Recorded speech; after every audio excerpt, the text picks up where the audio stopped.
I know. Two updates in a row in one day. After how long of no updates? Anyway, this is something else I wanted to mention to you guys. Something more serious than my story about the Bald Peak fire. It's something that kind of came to mind today, and I wanted to get off my chest. And it's something that's also very difficult for me to talk about to anybody, let alone random people on the internet. But I feel that as a mental health advocate, it it needs to be talked about in order to help destigmatize it. And this thing that is really difficult to talk about is suicidal ideation and depression.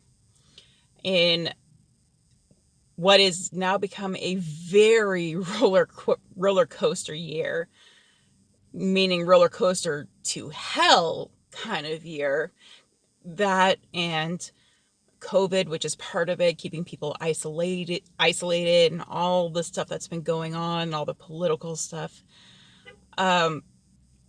I can see how it's very easy for there to be a rise in depression, anxiety, and suicide. And I want you guys to know that it's okay to not be okay. And if you're not okay, it's okay to ask for help.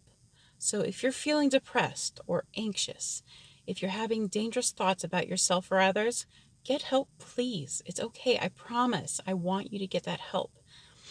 Um, all of that being said, now comes the hardest part for me. Up until about a month ago, my mental health was actually fairly okay. Like, still seeing a therapist, still taking medications, but starting to get things on track. And then a month ago, I I took a mental health nosedive. I had mild to moderate suicidal ideation, and and this is just in one day, and I couldn't get away from it. I needed to distract myself. That is how I survived those moments of suicidal ideation, is distracting myself to get myself out of my head. But I didn't have enough time to do that. And I had to leave for work in like 15 minutes, and I was crying uncontrollably and wanting to hurt myself. So I called my therapist, who at the moment was unable to take my call. So they switched me to the crisis line. And that, of course, went on my file for both my therapist and my psychiatrist. They both called shortly thereafter to check up on me, make sure that I'm surviving. But I called the what amounted to be the crisis line and let them know that I was not safe with myself, that what normally works I don't have time for because I have to go to work. And they reassured me that it's okay to call into work and say you can't make it, because frankly, as an in-home caregiver, I have to be there. I have to be present with my client for their own good. And in that state, I could not be present with my client. So I did call the office, and I literally told them, I'm having a bad mental health day. I can't make it into work because I would not be present with my clients. And I am blessed at my workplace because at my workplace, they understand how essential mental health is. So they were totally cool. They said, you know what? It's okay. You take care of yourself. We want you to be okay. We'll find somebody to fill your shift for you. And that was the end of the discussion. There was no, well, I'm sorry this is happening, but we're shorthanded. There was no, well, that's too bad. This might affect your hours and your pay. There was none of that. My workplace totally understood, and that is awesome. Anyway, after that, I talked to my psychiatrist, I talked to my therapist, we increased my dosage, I saw them more often to talk about things, to see what's going on in my head. I took time personally to check with myself and see why am I having these thoughts? Why am I having these feelings? And I was able to discuss that with my therapist, which I'm grateful for. We figured out something that could help. Um, and started getting back, not quite to baseline for me. Um, I've still had some symptoms of depression and anxiety, and that could just be that I need more time to let my medication take effect. Maybe I just needed an increase in dosage or whatever. But still, I wasn't quite baseline, but I wasn't far from it either. I was getting better. The thoughts were gone. Um, I was a little bit better able to focus than I had been. Great, right? I'm doing better, right? No. Yesterday I had a very bad day. I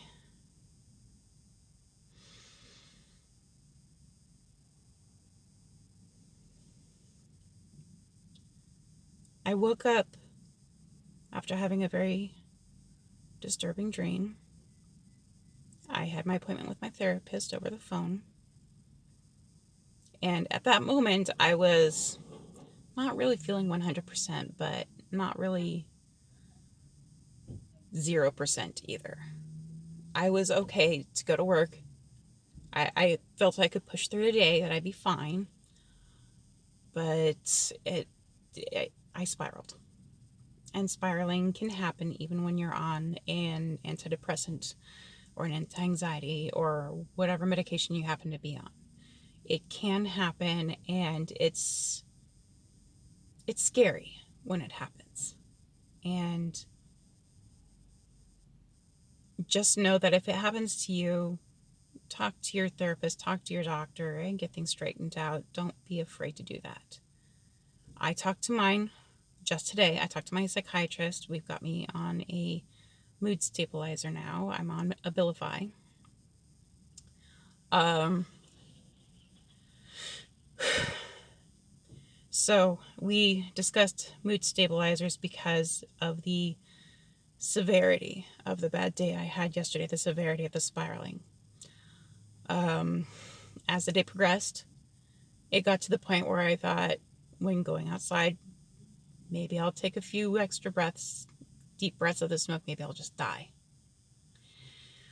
Totally illogical. There was not near enough smoke for that, but that's what it was. And as bad as that was, it went downhill from there. The thoughts were far more violent. Um,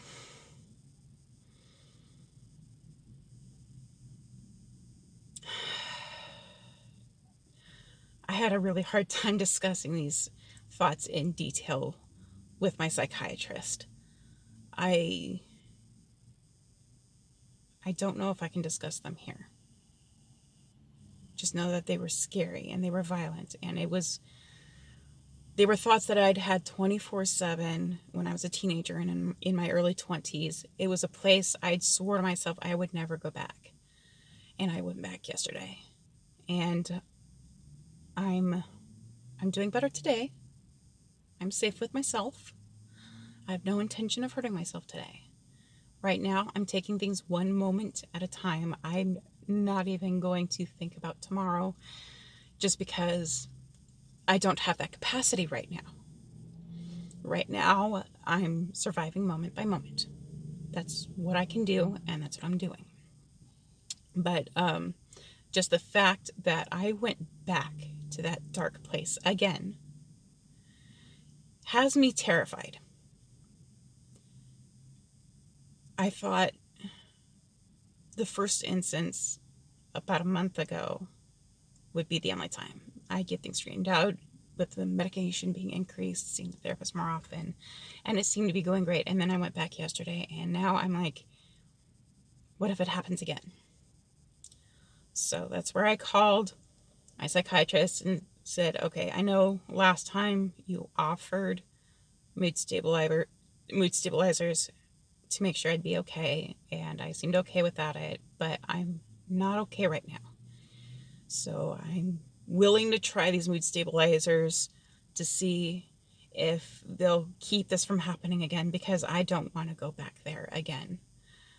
That was too painful, the 10 plus years that I spent there. And I'm not going to go back.